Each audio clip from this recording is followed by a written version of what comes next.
Hi, shalom. I wanted to take a break from making educational videos and do a more sit-downy,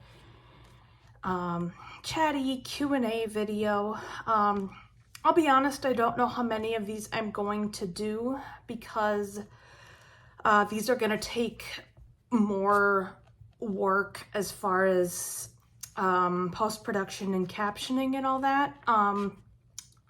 I have no problem sharing that when I do the educational videos, I am using a script I've already written that's plugged into a teleprompter, and then I just cut and paste that for captioning and then make edits as needed. So obviously doing videos without a script is more work. I'm not going to say I'll never do it again, but probably a bit less so. But yeah, so my brain needed a break, and I've got some pre-production stuff that's still in the works for some other videos. So I thought I would compile a list of the questions I get asked the most and do an About Me Q&A. So yeah, I compiled a list here, and I will jump in. All right, number 1, where do you live, and do you live with anyone? I live in the US, in the Midwest, with my wonderful partner and my amazing service dog, Vegas, and my beta fish, Leslie Jordan. Number 2, what made you want to start YouTube? Let's see, a lot of things made me want to start YouTube. The idea is not new. I think I started considering it as early as, oh gosh, I want to say 2016, 2017. It was a while ago, but around that time I had a lot of crazy stuff happening in my life that lasted for a while. That's about as much as I'm gonna say publicly, but I had a lot going on for quite a while, and I needed to put out all those fires before I was really in a good place to do it. The other thing is confidence. I was afraid of how I'd look, how I'd sound, how I would feel talking to an audience I could not see, all of that. So it took a while to convince myself like that this was actually a really good idea. Like that the ups would outweigh the downs. I think it took me a while to convince myself of that.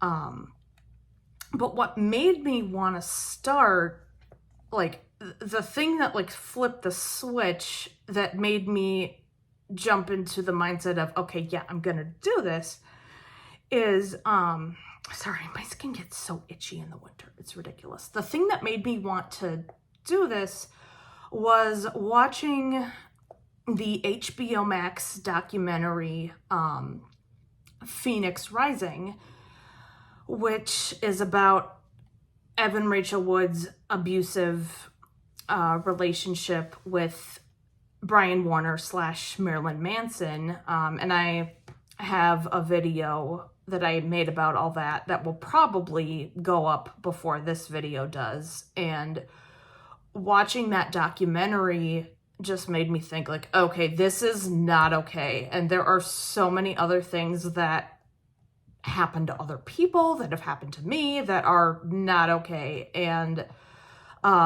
this quote from National Treasure popped into my head. Those with the ability to take action have a responsibility to take action. So this is starting out I mean, as you can see from the content in my other videos, this is starting out as kind of a human rights / social justice thing because humans are terrible and doing terrible things to other humans. And a lot of it is not on the general public's radar, and that's not okay. And I have a camera and a computer, and I can help try to change that a little bit at a time. So that's what I'm doing. All right, number 3. Do you speak any languages besides English? Yes, I do. I took ASL as a second language in high school. Ironically, before I knew I was losing my hearing. So it kind of worked out that way. It wasn't my first choice for language. I think I originally wanted Spanish or French, but it's kind of a long story that I'll be going into about other videos. Sorry, I will be going into detail about that in other videos about like autism and education and stuff, because it has a lot to do with that. But it turned out to be a good thing because I wound up using it and needing it and all that. I have also dabbled in Spanish, and I'm also dabbling in a couple other languages, French, Russian, German. Yiddish would be fun to learn eventually. I mean, I know the terms that are like ubiquitous in Jewish culture, but I don't like speak Yiddish per se. Number 4, how old are you? I am going to be 35 in literally a month. Yeah, I feel old. Okay. Number 5. What are some misconceptions people frequently have about you? There are a few that people have had, at least since I was in high school. And most of these, I don't know where they come from. The most common misconception, I would say, is the idea that I grew up in an evangelical Christian family, which is understandable because I got really into that in high school. So that's a completely fair question to have, a fair misconception. That's understandable. Other ones include that I am left-handed, that I am a vegetarian. I'm trying to think, what are some other ones? If it's really noisy and I'm not hearing as well, sometimes people ask where I'm from. They say my accent sounds unusual and they ask where I'm from. The assumption being that I'm not from here. But in situations where my speech sounds more normal, that one doesn't really happen, but it does happen sometimes. Okay, yeah, this is why I like using the teleprompter, because my brain just goes where it wants to go. #autism problems. Okay. Number 6, what kinds of music do you like? The first and foremost would be Josh Groban. I have been in love with his voice since I was in high school. His music has carried me through so much. His music is incredible. The rest of the music I like, I guess, is kind of non-traditional. I like,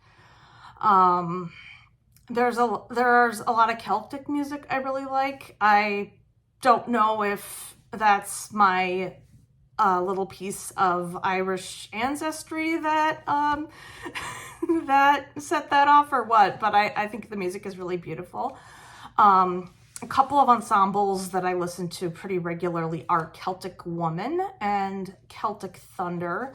Really, really incredible music. I'll post all that below in case anyone wants to check it out. Yeah, it's just really, really beautiful music. I also like classical, and just, I guess a bunch of random things. pretty much anything except rap and like heavy metal and stuff. Anything where the lyrics sound like the person is yelling or screaming, like both, because it's not pleasant to listen to, and also because the words aren't intelligible to me, so it's just like noise. There's no lyrics, there's nothing meaningful, it's just it's noise. So I don't really listen to that. I will be completely honest and say I still love Hanson. I guess that's one of the few more like pop artists that I like. I like their later stuff better than their early stuff. I will acknowledge that I don't like all of their early stuff. But some of their songs have a lot of meaning for me, and once I get in more of a groove with the channel, I'm going to do some covers of music I really like, and I am going to do a couple of Hanson songs. So yeah, that'll be fun. Okay, number 7. What are your favorite shows and movies? I have a lot. For shows, my all-time favorite is Bob's Burgers. I can neither confirm nor deny having the vast majority of those episodes memorized.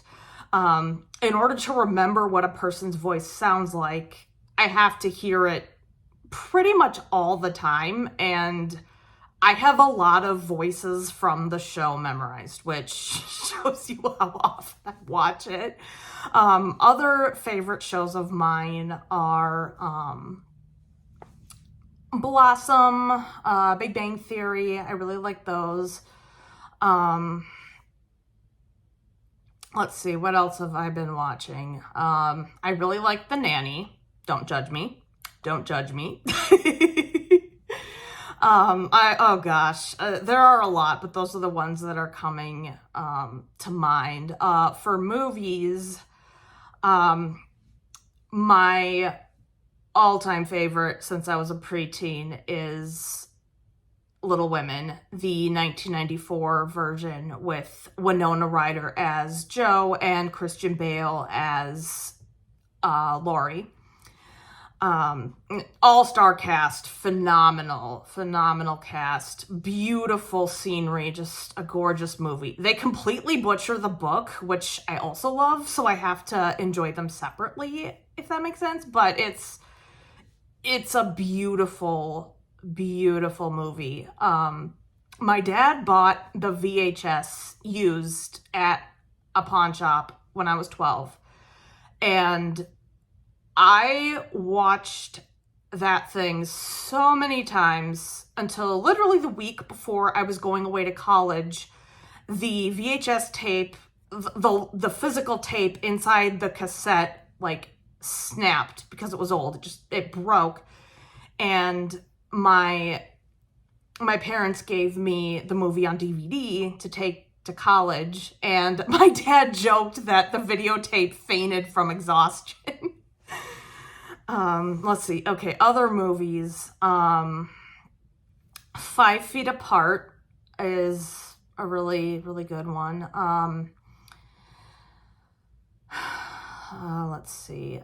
Clouds was also really good. Both of those movies are about teenagers with chronic illness, and teenagers can get away with being blunt about all that stuff in a way that adults can't. So it's just really refreshing to see these teenagers vocalizing things that I think on a semi-regular basis, but I can't really say because I'm an adult and people would think I'm immature. I mean, there are aspects of me that are immature, so, whatever, but you know what I mean. Like, teenagers aren't afraid to see the grittiness in situations, I think is what I'm trying to say. And so movies like that are really impactful.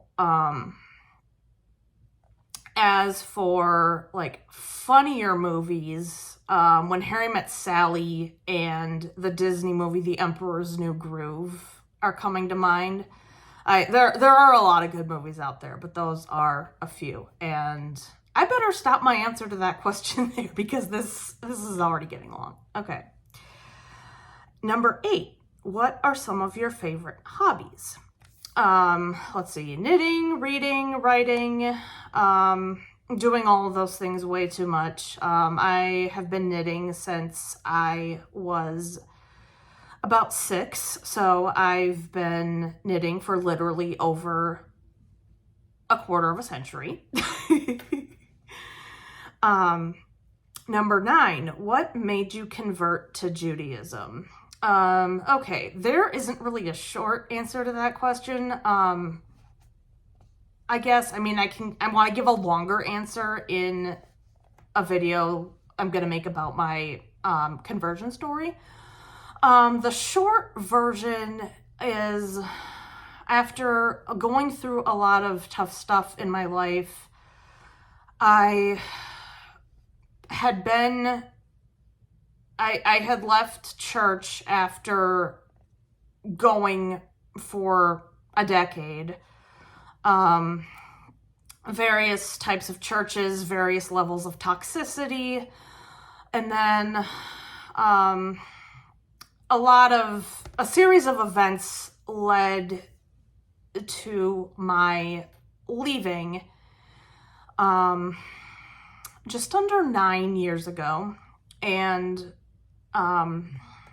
like a year or two after that, so like 2015, 2016, I felt like, I guess you could say I felt like bricks had been pulled out of my spiritual foundation, I guess, like my worldview, how I looked at things. And it all fell down like, I guess, like a Jenga tower. And I took a step back and I realized that there were so many things about Judaism that simply made sense to me. I knew some things about it from taking religions in high school, and other stuff I just kind of read here and there. And like once I got more into it, I just realized that there were so many things about it that made sense. And I'll go into more detail about that when I make a video specifically about that. What's your favorite color? I would say I like red. Red's a good color. I also love blue, green, and purple, various shades of those colors. Number 11 is, are you going to do any videos in sign language? Possibly. I'm thinking more seriously about doing that for some music videos in which I'm going to be singing and signing. I don't think I would ever do longer videos like this in sign language because it's not my first language. Using it in conjunction with English to communicate with deaf and hard of hearing friends feels different to me because that's less performative. I don't know if I'm making any sense. It's helpful. It's a helpful language to know when you have hearing loss, but I don't feel as confident about making videos in ASL as I do about doing English. So yeah, I'm not sure. I should have just said that. I'm not sure. Number 12, how can you sing and play instruments if you have hearing loss? This is a complex topic because every musically inclined hearing impaired person is different. In my case, I was not born with hearing loss, and I'm also not completely deaf. So both of those things contribute. Part of the reason Beethoven was so successful as a musician is because he was not born deaf. He is what we in the hearing loss world call late deafened. He did not start losing his hearing until he was well into his 20s. So he had a really strong background in music. before losing his hearing is essentially a big part of why he was able to be so successful with that. Number 13, do you have a favorite Disney princess? Why, yes, I do. Merida in Brave. She is my alter ego. I never related to a Disney princess that much until Merida appeared on the scene. When I was a kid, my two favorite Disney princesses were Ariel in The Little Mermaid and Belle in Beauty and the Beast, because I love to swim and I love to read. I still really identify with Beauty and the Beast in a lot of ways, but not quite on the same level as Merida. All right, number 14. When you were a kid, what did you want to be when you grew up? Hold on, I'm gonna take a sip of my tea here. At different ages, I wanted to be different things. When I was 5, I went through a phase of wanting to be a police officer. And the reason I was drawn to that was because of the cops who were coming into schools to do like safety programs and that kind of stuff. Like, I liked the idea of educating children on how to be safe. Like, the part of it that appealed to me was working directly with children. I would later be a childcare worker / babysitter. So I guess that kind of came full circle, the whole working with kids thing. But yeah, that was the part of it that appealed to me. In 4th grade, I briefly wanted to be a vet until I was hit with the reality that that would involve both a lot of math and a lot of blood. I am not a fan of math or blood, so that went out the window. And then from 6th grade on, I really wanted to be a writer and possibly also a teacher. I had an amazing 6th grade teacher who got me started on writing, and that's another whole topic I need to go into, but I did start writing when I was in 6th grade. It was primarily a way for me to deal with a lot of really hard things in my life that had happened up to that point. I was being bullied all the time because autism in the 90s. And it just it gave me a way to deal with things. And I read books that had a big impact on me, and I wanted to be able to have that kind of impact on other people. My relationship with writing got really rocky over the next couple decades, but it was a big part of me. It still is, and I'm trying to make it an even bigger part of my life. Okay. I have 6 more questions, and this video is already getting kind of long, so I'll try to keep moving along here. Number 15, I kind of already just answered this. What was your career path before you had health issues? Childcare in various capacities. Yeah, that was what I did. Number 16, how old were you when you were diagnosed with autism? I was 13, and this was long enough ago that they were still using the term Asperger's syndrome. That's become a whole thing. They're doing away with that diagnosis, but I am old enough that was the diagnosis I was given at the time. Today, kids get diagnosed so much earlier, and I'm really grateful for that because I do not wish what I went through on anyone. And yeah, I'll be making at least one video about that. Number 17, how old were you when you realized you're queer / bisexual? I need to do another video about that too. Like, so many of these topics are their own videos.